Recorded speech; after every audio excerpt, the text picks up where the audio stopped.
Hello there folks, my name is Spoonks and welcome back to another episode of Box Office Chat. This is the show where I break down the top 5 domestic box office results, see where each movie landed, and see how well each movie did. And before we get started, I should note that it is currently really raining a lot outside, so if you hear a lot of thunder or background noise, that's the rain. I do apologize for that. And now with those out of the way, let's get started. Number 5 was Minions and Monsters, making $9.7 million this weekend, adding to a domestic total of $155 million and a worldwide total of $414 million.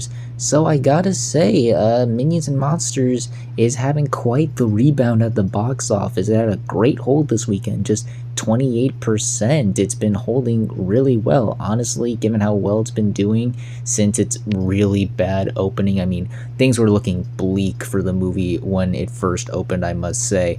So the fact that it's held as well as it has and been really legging out throughout the course of the summer is really impressive. Dare I say it's kind of become the comeback story of the summer. Again, compared to the other movies, this isn't anything special, but just on its own and compared to a lot of other movies that have underperformed, this again has really turned its ship around, and I'm glad to see the movie finally catching on with its audience, people giving it a chance. Again, the really positive response seemed to have piqued more interest into this movie than what initially was there. And again, it's really nice to see this movie continuing to do well. It's about to surpass Secret Life of Pets 2 and Sing 2's domestic totals, and while it surpassed the Lorax's worldwide, I'm not sure if it's going to get there domestically. Again, just I think it's out of reach there, but I still think this movie is gonna continue to leg out throughout the rest of the summer. Again, it seems to finally reaching out to its audience, and the word of mouth seems to be much stronger than what was indicated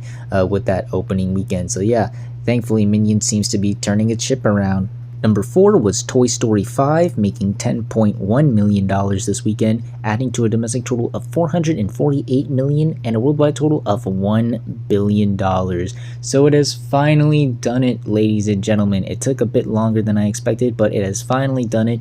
It has surpassed the $1 billion milestone worldwide. Not only that, but it is now officially the biggest film of the year domestically and worldwide. It just surpassed Super Mario Galaxy and Michael, third film of the year already to reach $1 billion, and it's the biggest film in the Toy Story franchise domestically. Worldwide, it still has a ways to go of surpassing Toy Story 3 and Toy Story 4, but given how close it is to those movies, it should surpass those by next week. So yeah, again, another strong weekend for Toy Story 5. Again, just the late legs on this movie have been really impressive. Honestly, I did not expect this movie to last as long as it has in the top 5. Like, at this point, you'd assume it'd be at number 5, but the fact that it's again, it's pulled ahead of Minions and is still in the top 4 biggest films in the country thus far is still really impressive. Again, it's really resonated with a lot of people and is clearly the must-see family film of the summer. And again, just the staying power on this has just been really impressive to see, considering the competition it went up against. Hell, even with the big competition on the horizon, I still think this movie's gonna stick around, again, as the movie just keeps holding well, and again, people just can't get enough of it. So yeah, not the end of the road for Toy Story 5 by a long shot. This movie still has juice left in the tank, and again, really impressive to see it, and it's still gonna surpass a couple more milestones as we head into the dog days of summer. Number 3 was Hadestown, the musical, opening with $10.2 million this weekend domestically and worldwide. This was a limited time 5-night event, so obviously this wasn't playing at worldwide across the globe, but yeah, this really did surprise me and certainly shook up the top 5 to a degree. Again, I was not expecting. I'm aware of Hadestown. I know its popularity. I know it has a big fan base, but still, the fact that this got above both Minions and Toy Story, the fact that it reached number 3, that is insane. I guess it was because of the limited engagement of it. Again, 5 nights only, and obviously the popularity of the musical itself. And with this being kind of a once-in-a-lifetime opportunity, seeing this live recording of the Broadway musical in theaters on the big screen certainly brought the fans to the theaters this weekend. I mean, they showed up. Clearly, it does represent how beloved and popular this is. So much so that just this morning I believe they announced that the theatrical engagement would be extended. I don't know for how long. Maybe I've heard it's a week, but check your sources. I could be wrong, but they're extending it due to how massive this did over the weekend. And yeah, I can understand why this really did overperform and exceed expectations, myself included. So yeah, a stupendous weekend for Hadestown the musical. Number 2 was once again Moana, making $10.6 million this weekend, bringing its domestic total to $102 million and its worldwide total to $229 million.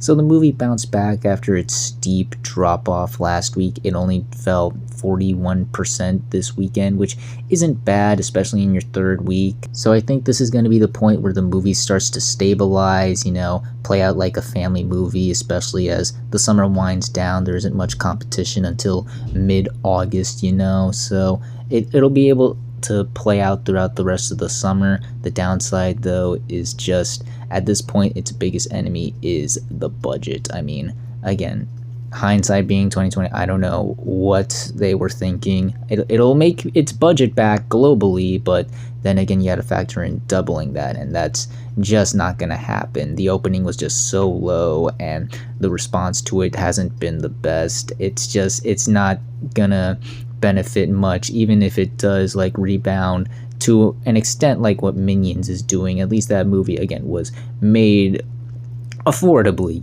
This, again, just right now, that just seems to be the biggest enemy for the film, how much it costs. So movie's gonna struggle. Hopefully it continues to bounce back and we'll see a bit of a rebound for it, but it's still going to be one of the bigger stinkers, again, just due to how much this costs to make. And finally, let's end the video off with the number 1 movie of the weekend, which was for the second weekend in a row, The Odyssey, making $90 million this weekend, bringing its domestic total to $289 million and its worldwide total to $652 million.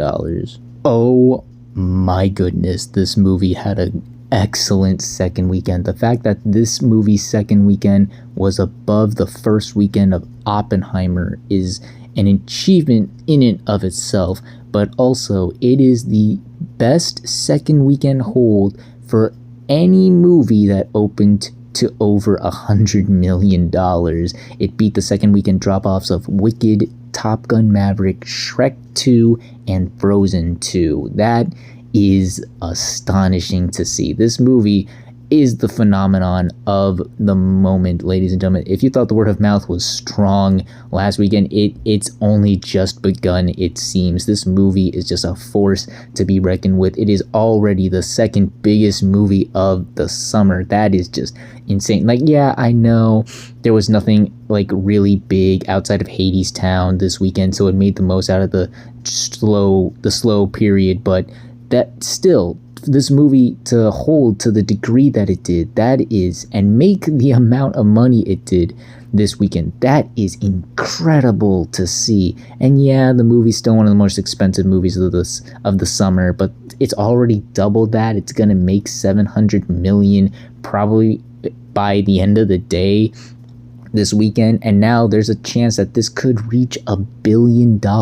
Really think about this. This could be Nolan's third movie that, and by the way, isn't a Batman movie, to make $1 billion worldwide. It's looking possible. Again, the word of mouth and the response to this has just been electric. It's just been so strong. People just can't get enough of it. And again, this is just something you don't really see. Now, the big question is this weekend. There's a big threat, let's just say, that's coming out this weekend. So that's going to be the big challenge for this movie, to see how it stacks up against that. But if this weekend is anything to go off of, and if the reception is also anything to go off of, I think this movie will do just fine. I'm not saying it's going to hold as well as it did this weekend, but I think it'll put up a good enough fight against the competition. So yeah, just an excellent, swell, every single positive adjective you could throw towards this amazing, fantastic, wonderful, yes, everything, just wonderful, outstanding second weekend for The Odyssey. And those were your top 5 domestic box office results for this weekend, but we're not quite done yet, as we've got another week ahead of us and new movies hitting theaters. And this weekend we have quite the movie coming out, that being Spider-Man Brand New Day. It's the newest Spider-Man movie in the MCU. I think that's all that needs to be said. I think it's been pretty clear that this has always been the lock for movie of the summer. No one is like against that. Everybody has like thought similar thoughts, you know. Everyone's expecting this movie to crush it this weekend, but how massive it will be has been the big question. Will it be as big as Spider-Man No Way Home, or will it just settle for those Deadpool and Wolverine numbers, which again were pretty good, but you know, No Way Home was in a league of its own despite being released during not the best circumstances. Will this movie replicate that? And it's looking like it's actually going to be able to do that because the marketing has been fantastic. They've been pushing and promoting this movie like crazy, and the hype around this has just been electric. Anytime anything, and I mean anything, pops up or sneaks its way onto the scene, people go nuts. There have been tons of theories, speculations, all of that. People are enthusiastic to go and check this movie out, and word on the street is ticket sales have been very, very good. So much so that they're even rivaling No Way Home's pre-sales, and some are saying it could be about on par or maybe even bigger than that movie's opening, which is insane to think. Again, I know it wasn't released in the best circumstances, so there was always a possibility that this could beat it, but still, I think there was just so much more hype and more going towards that movie that it just seemed like it would be likely for this movie to suffer a bit of a decline, but no, it seems like it's about to be equal or on par with that movie, maybe even slightly increase over that. So we're going to see something huge, massive here for this, but how big? Again, we'll just have to wait and see how well this movie does and how well everything else does that lands in the top 5 on the next Box Office Chat. And that's going to do it for this week's episode of Box Office Chat. What did you all think of the results? Were you satisfied, unsatisfied? Comment down below and let me know. If you like this video, hit the like button. If you like this channel, hit the subscribe button. Follow me on all those social media links right there. And until next time, everyone, stay sharp.